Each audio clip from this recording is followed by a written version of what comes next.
د انسان درې دوستان دي. لومړی مال دی چې د روح تر قبض در سره وي. دوهم خپلوان دي چې تر قبره در سره وي. او دریم د انسان کړنې او عملونه دي چې تر قیامته به در سره وي. تاسو د الله پاک په مخلوق رحم وکړئ، الله به پر تاسو رحم وکړي.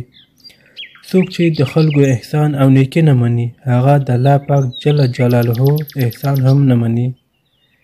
رښتینی مزدور کوونکی به له نبیانو، صدیقانو او شهیدانو سره وي. که څوک غواړي چې رزق یې ډېر او عمر یې اوږد شي، نو د خپلوانو سره دې ښه سلوک کوي.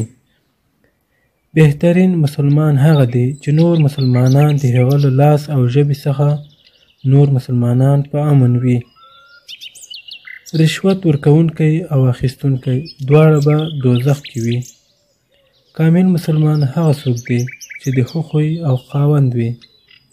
څوک به جنت ته ولاړ نه شي له چا څخه چې همسایه په تنګ وي. د مظلوم له خیرا څخه لرې ګرځي، ځکه مظلوم د خیرا په کولو خپل حق خدای څخه غواړي، او پاک خدای جل جلاله د هیچا د حق ورکولو څخه منع نه کوي. څوک چې پټه خوله شي، هغه خلاص شو. د سترګو نه ناروا ته کتل دي. د جنت کیلي لمونځ ده، او د لمونځ کیلي اودس ده. فریبکار، بخیل او هغه څوک چې د خپل احسان منت په بل چا باندې اچوي، جنت ته به داخل نشي.